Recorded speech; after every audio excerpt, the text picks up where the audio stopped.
wayefuna ukuthi athi izizwe zonke ezinye zithi pay attention kulesi sizwe sesakhe. Amen.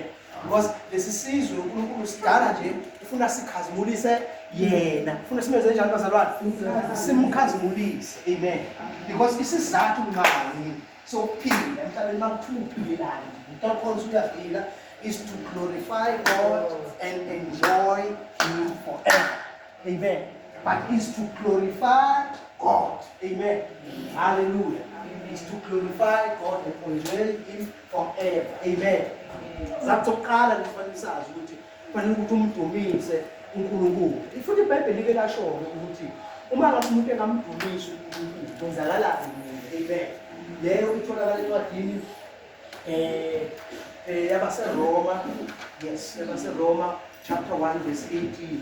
Ukuthi ungamdumisi uNkulunkulu kunezithelo ezimbi kanjani empilweni yomuntu. Amen bazalwane. So ngiyaxoxa-ke ngiyadlula ngoba isikhathi asinaso sincane ngakithi. Kodwa sizoba nesikhathi esiningi sokuthi sibe la namhlanje bazalwane. Kufanele futhi ngoba silungisa ukugcina ngithi. Silungisa ukugcina fanele sibe nesikhathi esihle. Ukuthi wethu ibe yinhle fanele sihlelele kahle. Amen. Egameni likaJesu. Ngiyamthola ngithi abaseRoma chapter 1 verse 18. Sefuna ngifakaze ukuthi kuye ngempela yini. Ithi uma ufunda ithi ngesummarize lithi ngenxa yokuthi abantu abamdumisanga uNkulunkulu emazi ukuthi uNkulunkulu wabanikela njalo njalo. Ngisho njalo ngithi funa ngifakaze ukuthi ngempela yiyo. Phela bese siyadlula ngeke ngikhulume ngayo ngeke ngithi abantu anavulile ababhali. Ithi ya ukuthela kaNkulunkulu yambukile. Ivuka yenze njani? Phezulu konke okungalungi. Ngenxa yabantu abathi iqiniso ngoNkulunkulu. Amen. Njengalokho uNkulunkulu bengazange bamdumise. Amen. Njengalokho uNkulunkulu bengazange bemenze njani? So kusho lokho kusivezela ukuthi uNkulunkulu into ayibheke kithi ukuthi simenze njani? Simdumise. Amen. Simkhazimulise. Amen. Hallelujah. So yiyo-ke leyo ndaba ekhuluma ukuthi kwenzakalani uma engamdumisi uNkulunkulu. Sikho-ke kuyo silapha yakuverse chapter 17 chapter 6 verse 17 chapter 6. Ithi uma ifunda ithi ngicela nifunde ngoba masiyaphe bese siyangena kuyo. Nginginike isikhathi cishe azesithi nje rough nginginike ngo-22 Amen. I will try ukuthi mina mhlambe ngo-20 past 12 ya half past I will be done. Amen. Hallelujah. Amen.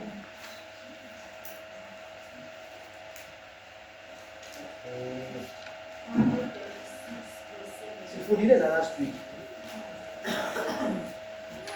Yebo. Ulokho-ke uNkulunkulu ethanda kakhulu impela ukubonisa izindalo zezithembiso ukungaguquki kwenqubo walamula Hayi, besifuna nje 17 yedwa. 17 yedwa ngoba sesonga isikhathi. Amen. Lithi-ke uma ufunda ngesizulu. Kulokho-ke uNkulunkulu efuna ukubonisa izindlalifa zesethembiso. Okungaguquleki. Okungesenjani bazalwane? Okungaguquleki kwecebo lakhe. Lamazwi ayasinda lamazwi. Anesisindo uma ngabe uyalalela kahle. Fanele ukuthi lamazwi anesisindo. Amen. Ngoba akhuluma ngento uNkulunkulu eyamenza ukuthi afunde. Amen. And iBhayibheli uma ulifunda lithi umuntu mayefunga ukuthi isifungo siyaqeda konke ukuphikisana. Isifungo siyaqeda konke ukuphikisana. And iBhayibheli lithi umuntu mayefunga kaningi akafungi omncane ufunga omkhulu kunaye. Lithi-ke njengalokho uNkulunkulu engekho omkhulu kunaye wazifunga yena uqobo. Amen. In fact lithi ufunge ngezinto ezimbili ezibeguquleke. Efuna ukubonisa izindlalifa zefa lakhe. Ungaguquleki kwefa lakhe.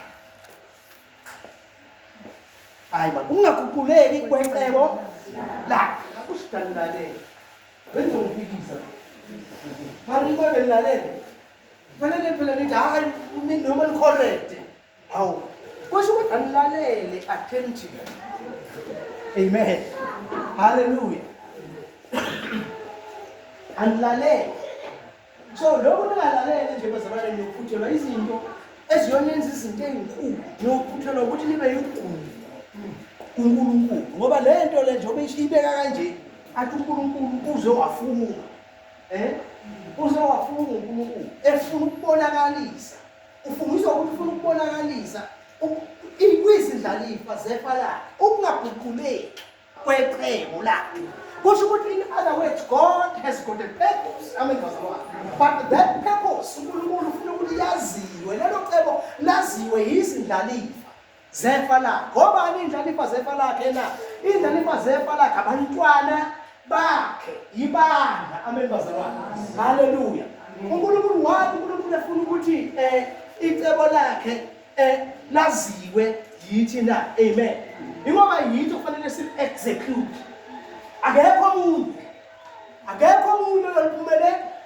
Kusho ukuthi icebo laNkulunkulu masingalinaki liyohlala nje kuyicebo elingenamsebenzi elingaphumeleli elingafezeki ngoba asinakile. Uzokhumbula last time ngiye ngakhonta incwadi eziningi ezikhuluma ngecebo likaNkulunkulu. Ngikhonte incwadi eziningi esikhuluma nje ngecebo. In fact uNkulunkulu uzadala ibandla nje ingoba unecebo, udala umhlaba nje, dala yonke into, udala umuntu unecebo afuna ukuthi liphumelele. Amen.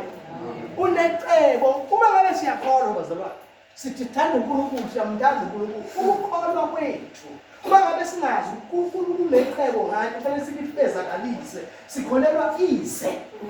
Ukholwa kwethu kusho ukuthi akumsebenzeli lutho uNkulunkulu. So esikamsebenzeli lutho uNkulunkulu nathi ukholwa kwethu akuzukusebenzela ngendlela yokuthi sik-embrace. Angazi uma ngizweni bazalwane.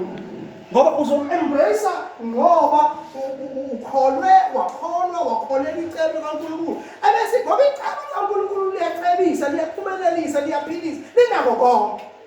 Angazi uma ngizweni bazalwane. Hallelujah. Hallelujah. Hallelujah. Right. Lithi uNkulunkulu efuna ukubonakalisa kwizindlalifa zefa lakhe ungaguquleki kwecebo lakhe. Ukuthi ngamanye amagama akanibeke nje izokanye besobala uthi le ndaba uNkulunkulu uneplani, unecebo alimisile, alikho elinye engafika lifithe lingene bese liyasutha likaNkulunkulu. Amen. Limina ngeke azaguquka uNkulunkulu noma siyathanda noma sithandi ufuna ukuthi understand icebo sazi icebo ngoba ayikho insindiso ngenye indlela. Ngamanye amagama akukho ukuphepha ngenye indlela ileli icebo ukuphepha kubuleli icebo. Amen. Amen. Ngoba ayikho insindiso ngomuntu. Uye lencwadi yamaHebheru mawufunda leko chapter 2 yawathola lama. Siyophunywa kanjani? Masede bese ukusindiswa kwethu kungaka na. Ukusindiswa kwethu kunoma ngabe yiphi into esifikelayo esidinga ukuthi sisavwe kuyo. Amen bazalwane. Kuncike kwicebo likaThixo. Kuncike kwicebo likaNkulunkulu. Hallelujah. Hallelujah. Bazalwane, into ezodetermine ukuthi how long do you live la emhlabeni. Amen bazalwane. Izodetermine ukuthi usondelene kangakanani, ukulo kangakanani icebo likaNkulunkulu. Amen. God will make no mistake ukuthi akuthathe noma vume kube khona usathana kutshoda noma kubona izinto ezikuthathayo kanti you are faithful kwicebo. Amen. Yingakho ngelinye ilanga uPaul esemkhunjini ehamba nakade ehamba nabo uPaul besemkhunjini kwavuka isimo emkhunjini, kwavuka umoya umkhumbi babona ukuthi siyaphela siphelela la. Amen bazalwane. Kodwa ngoba uPaul wayekade ehlezi enake icebo likaNkulunkulu, uNkulunkulu wenza sure ukuthi I will assure Paul ukuthi noma ngabe ula olwandle magagasi afuna ukubagwinya kangakanani, let me assure him ukuthi angeke impilo yakhe iphelele la just because uphethe indaba yani yecebo kaNkulunkulu. Ufika kuye uthi Paul, wena usamele ukuyokuma uziphendulele phambi kwababusi. Amen. Ngamanye amagama umtshela ukuthi kwenzakalani manje la, isimo sithini manje la. Ngamanye amagama cool down, ungaphili over, ungathuki eyakho ipheli la impilo. Ngoba wena umuntu wecebo lami, uyaleya uyakhona, uya ngenxa yecebo lami, uNkulunkulu uyashora. Amen. Hallelujah. Hallelujah. Umnandi uphila emhlabeni. Siphila la emhlabeni kunezinto ezenzakalayo, kunezimo ezisifikelayo. Kodwa zithi mazifika sibe sazi ukuthi ziyafika ziyadlula ngoba kusesene mandate uNkulunkulu amnikeza yona ukuthi kufanele ngiyiphumelelise. So le mandate I know ukuthi ayiziphumelela kusasa, ayiziphumelela in 3 years time, ayiziphumelela in 10 years time. So you know ukuthi noma lesisimo sikhona engibhekane naso manje, no, ngeke sidlule nami ngoba ngisesene mandate ofanele ngihambe for so long. Ngiyiphethe. Amen. Hallelujah. Mabonke igama lenkosi. Uthi-ke ngiyaphinda once again. uNkulunkulu ethanda ukubonakalisa ukungaguquleki kwecebo lakhe. Noma ethanda ukubonakalisa kwizindlalifa zakhe ukungaguquleki kwecebo lakhe. Ufungile. Kwenzekani? Lithi bese lithi ufunge nezinto eziwu-2. Ezinye uNkulunkulu noma efunga uthi ukhuluma asethi nguJehova. Akafunga manje njalo I am the Lord. NginguJehova. Ngingubani?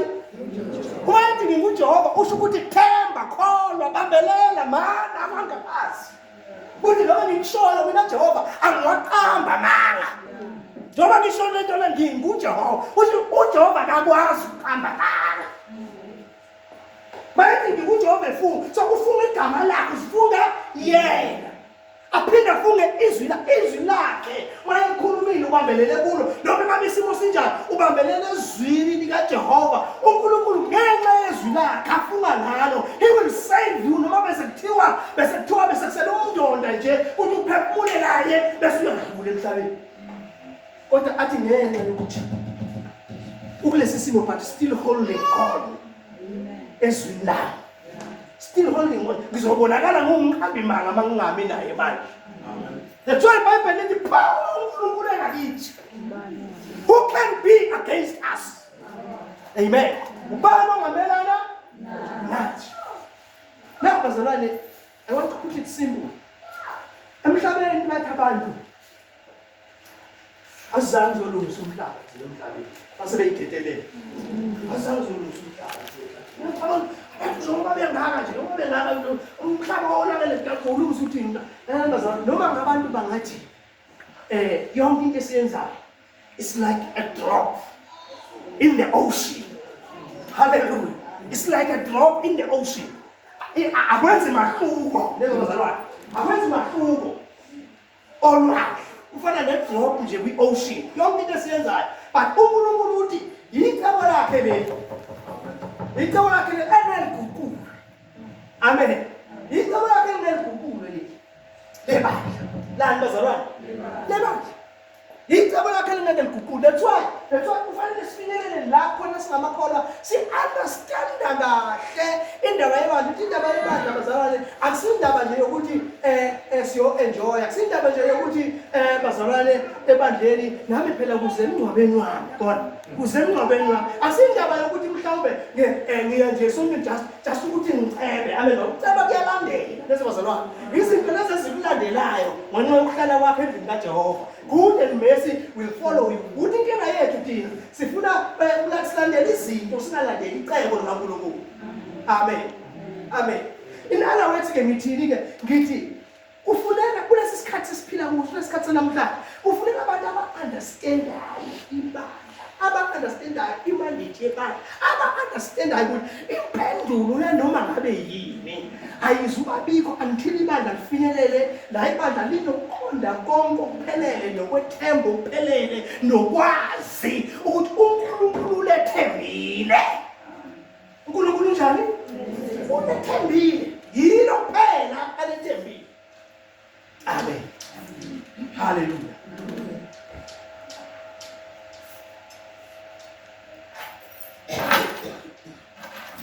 Uma ngabe bese abantu abafunda kahle. Abafunda kahle. Abafunda kahle. Abantu babelalela bangalaleli. Kube ngathi bafaka isakeni. Ibhongi. Amen. Futhi ngabe la ekhaya, understanding ekhona ngebala. Amen. Hallelujah. Sifunde indawo eziningi, sikhulume ngendawo eziningi ezisho ukuthi uNkulunkulu ufuna ibandla elikhazimule. Amen. So, as I'm standing here, umsebenzi wami is to build that change. Lelo uNkulunkulu akhuluma ngalo. Amen. Mara ungasalazi ukuthi liphi lelo bandla lelo, ngiyakukhumbuza futhi ungaphindela emuva uyofunda ngalo ku chapter 16 encwadini kaIsaya. Sikhulumile ngayo kakhulu la.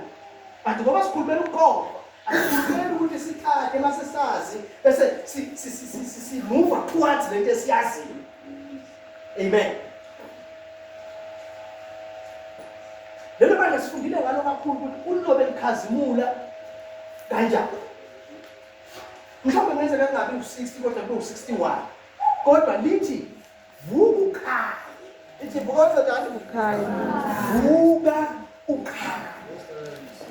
Akesifunde nje manje samala la. Yiliphi lebandla lakho? Akhuluma ngathi ufuna livuke lenze njani? Ikhaya liphule masinyane bazalwane. Sengizoqeda khona manje. Ngoba engazanga ukuzongena in details. Bengize nje ukuzokwenza i-wake up call ukuthi senikhona lapho. Kule uNkulunkulu ayifuna.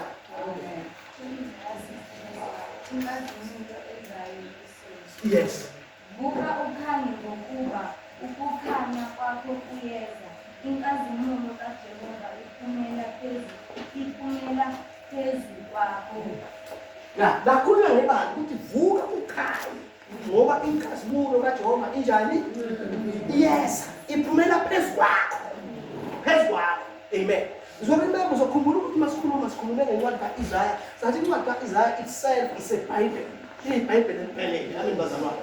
Incwadi kaIsaya yona ina 66 chapters. Amen.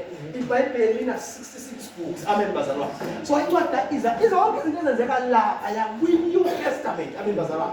Esenzeka kwi-New Testament asikhulumi ayikho into entsha esikhuluma ngayo. Sesikhuluma ngepracticality yento ekhulunywa kuIsaya ngoba beyiprofesaya lapha amen bazalwane. Hallelujah bazalwane. Hallelujah. Hallelujah. Hallelujah.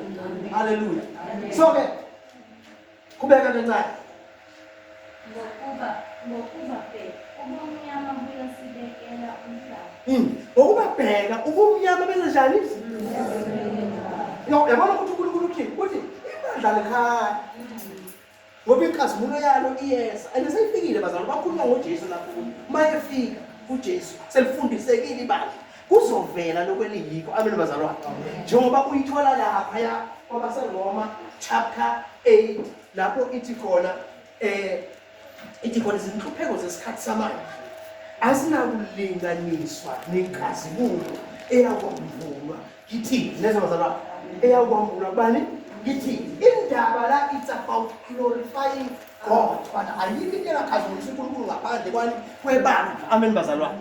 Ibandla lirepresent uNkulunkulu, ibandla limele uNkulunkulu. Lapho khona ibandla, impilo iba mnandi njengalapho khona uNkulunkulu. Impilo iba nama-solutions njengoba kusuke khona bani? uNkulunkulu. That's why uJesu umsebenzi wakhe mayeza la emhlabeni was to glorify God. Amen bazalwane. Wherever la bekakhona, people were flocking towards him because yonke into abeyenza beyikhazimulisa bani? uNkulunkulu. So as nathi ngesisele njengebandla our task is to glorify him. And siphiwe lenkazimulo ukuthi siyidisplay ebantwini abangamazi uNkulunkulu, siyidisplay esizweni. Amen bazalwane. Lenkazimulo ithi but ayisukwambuleka if singafundisekile ngayo.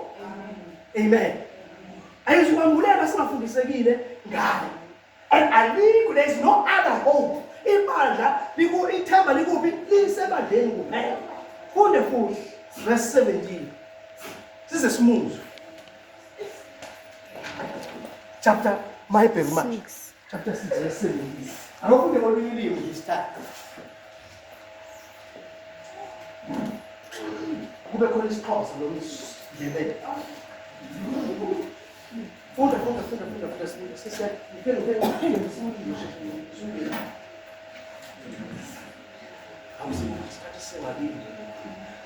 Aloku-ke uNkulunkulu ethanda kakhulu impela ukubonisa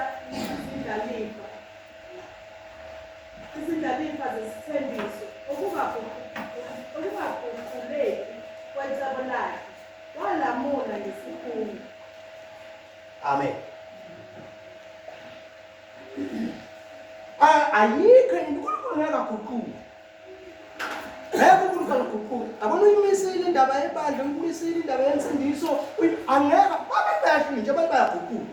Namhlanje balala bekule nkolo kusasa bavuke bekwele. Amen bazalwane. Bavuke bekwele kodwa uNkulunkulu yena umile ufungile okungaguquleki kwecebo lakhe ukuthi ayikho angeka aguqule lecebo lasemaphakadeni. Amen bazalwane.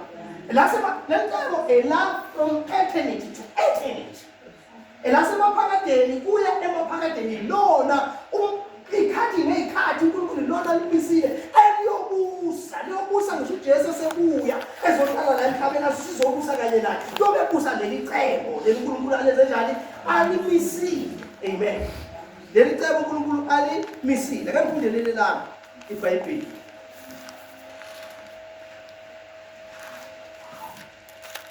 Accordingly, God also in his desire to show more convincingly and beyond doubt to those who were to inherit the promise, the unchangeableness of his purpose and plan. Hallelujah. Intervened with an oath. Because God wanted to make the unchanging nature of his purpose very clear to the heirs of what was promised, he confirmed it with an oath. Because God wanted to make the unchanging nature of his purpose very clear to the heirs of what was promised, he confirmed it with an oath. Amen. In the same way, God, determining to point out more clearly to the heirs of the promise the unchanging nature of his purpose, guarantee it with an oath. Guarantee it with an oath. Amen. Guarantee it with an oath. Zifungelwe uNkulunkulu. Zifungelwe uNkulunkulu. Lethi iBhayibheli mawufunda la lisho khona lithi abantu bafunga omkhulu kuna. Bathi kuba abantu isifungo siyaqeda ukufika. Bagubani ongamaphikisane noNkulunkulu lento afunge ngayo na. Into yasenza ukuthi singasuki leli ivangeli, singalishintshe leli ivangeli, singayishintshe imessage. Amen bazalwane. Asizuyishintshe imessage ngoba we are sure ukuthi uNkulunkulu into ayifuni noma ngabonana ngathi kuyalibala, noma ngabonakala ngathi akwenzeki lutho, but I want to assure you ukuthi ekugcineni icebo laNkulunkulu lingevijwa. Ekugcineni icebo laNkulunkulu lingenza njani? Singalishukela liselele isidina abantu kodwa yilo uNkulunkulu akufunayo ukuthi lishukeleni likhulumeni ayingekho into eyayizosiza abantu ngesikhathi sikaNoah kwakuwumkhumbi kuphela. uNkulunkulu ayenikeza ama-measurement, wanikeza uhlobo lwe-material, wanikeza onke instruction kuNoah, wanikeza onke instruction ukuthi Noah thembeka kule zinto engikunikeza zona. And uNoah lithi wakha accordingly. Amen bazalwane. Lithi uNoah wamemezela etshela abantu ukuthi wozana sakheni. Abantu bamhleka namhlanje ivangeli bolishelo baningi abalishaya indiva, abalijivazayo baningi abenza yonke into abayithanda, but ilona eliyicebo kaNkulunkulu elingeguquleka. Amen bazalwane. Hallelujah. Ngibonga igama lenkosi. Amen. Malibonga inkosi. Amen. Siyaqhubeka.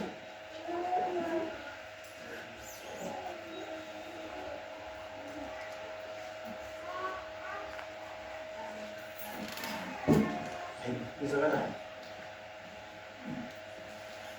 Siyaqhubeka.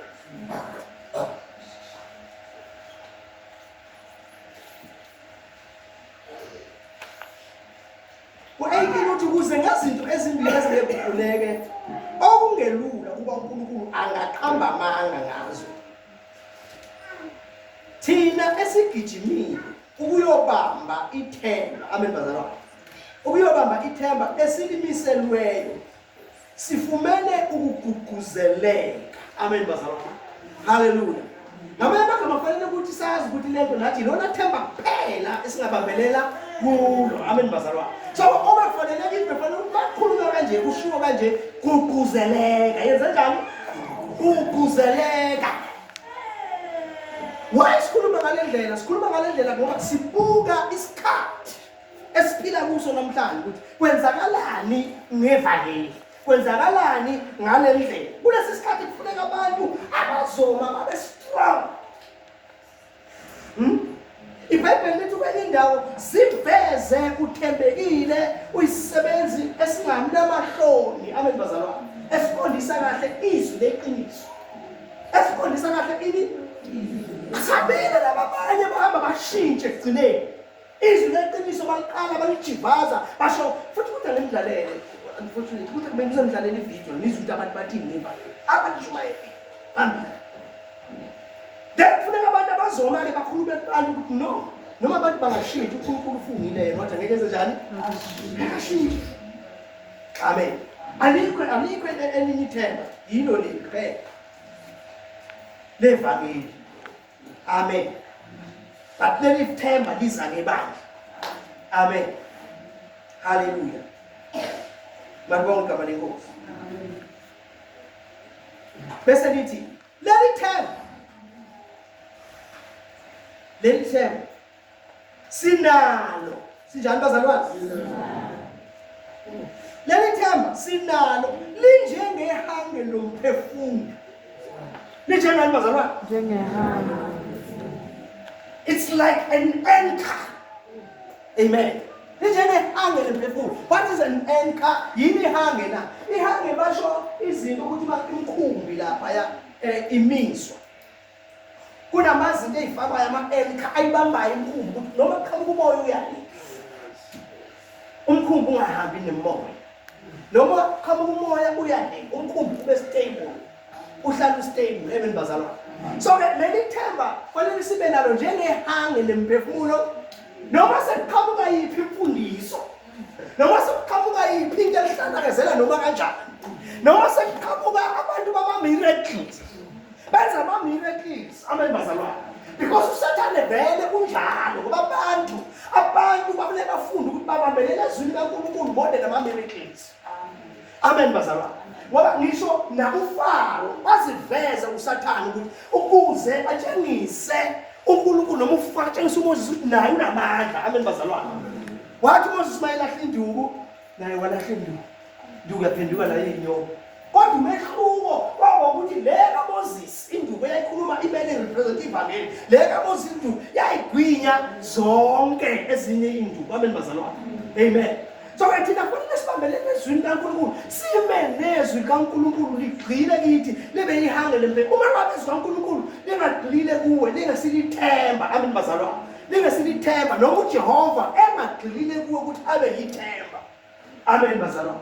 Because people la ngaphandle bayazimisela onkulunkulu ababashumayelayo. Namhlanje imfundiso yandile, and I wonder ukuthi why le mfundiso yande kangaka kanti sekukhona abantu lesi sikhathi namhlanje ofanele ngabe bayashesha ukubona izinto ngoba abantu abaningi namhlanje akusesi abantu abangenamfundo abangafundile.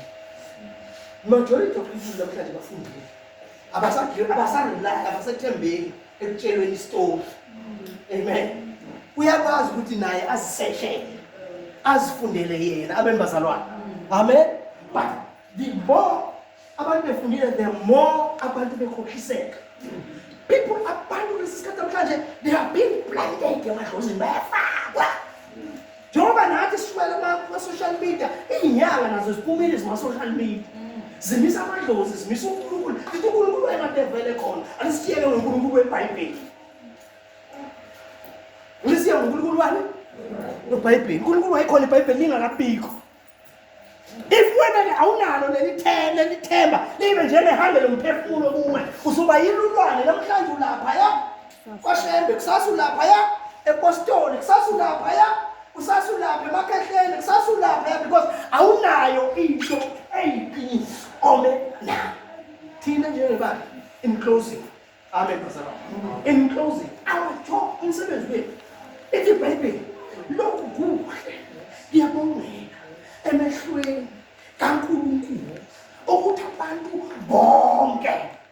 bonke basindiswe uma besindiswa kwenzakalani bafinyelela ekwazini iqiniso amen ukusindiswa kusho ukuthi ukufinyelela ekwazini iqiniso amen because iqiniso malifika it brings light malifika iqiniso lifika kade kumnyama bese kuyakhanya amen bese ukuba kade kumnyama bese kuyakhanya ngoba kufike iqiniso amen bazalwane andeke abantu beqiniso abantu bezwi abantu beqiniso abantu abamukela iqiniso lokuJesu abantu bendlela yona abantu abahamba ngendlela yokuJesu abantu abandlela yona abantu abaziyo ukuthi indlela esivulela yona indlela yegazi likaJesu amen bazalwane igazi likabani likaJesu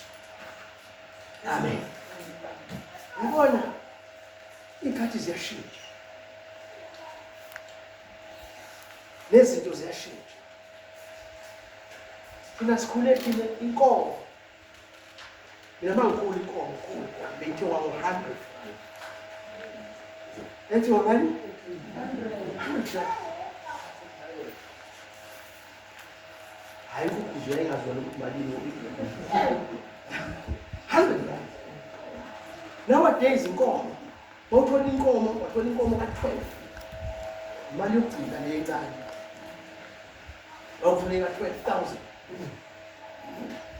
namhlanje bancane kabi abantu abathola le mali ngenxa yokuthi lezimo zomsebenzi azikho uzubona ukuthi abantu bafuna ukubophelela impela ekuhluphekeni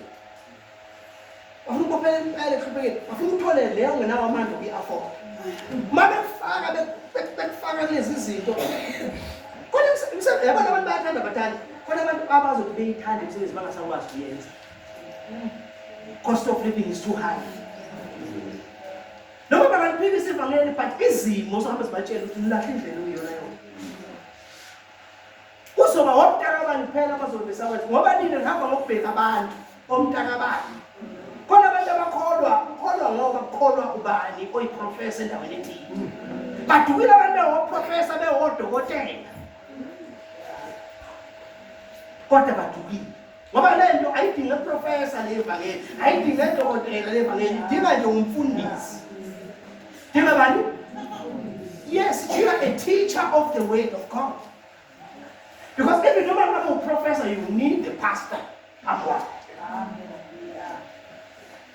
noma ngabe yini that's why esontweni ukhona lonke uhlobo lomuntu because lawo muntu osebakhona usuke emiswe uNkulunkulu uwe kuphela engifuna ukuthi labantu bese ngazi ngawo indlela yokuza imfundo yakho ibekuceleni ngazisigaba seyidinga yona ngoba ibanike isento ibanike imali bazosapota umsebenzi kaNkulunkulu asikwazi sibashaye masisho njalo sibalahle amen siyabadinga but akufuneki sibeze esontweni sibeze sibancela kufanele badonswe yile nkazi okhulunywa ngayo balithi iBhayibheli lithi izizwe ey'vela kude ziyoza sibalekele kuphi ebandleni amen but angeke kwenzeke lokho until ibandla the church of God ibandla kaNkulunkulu isethwe ibe in order ibandla kaNkulunkulu ibe in order umsebenzi wethu kashumayeli is to put the house in order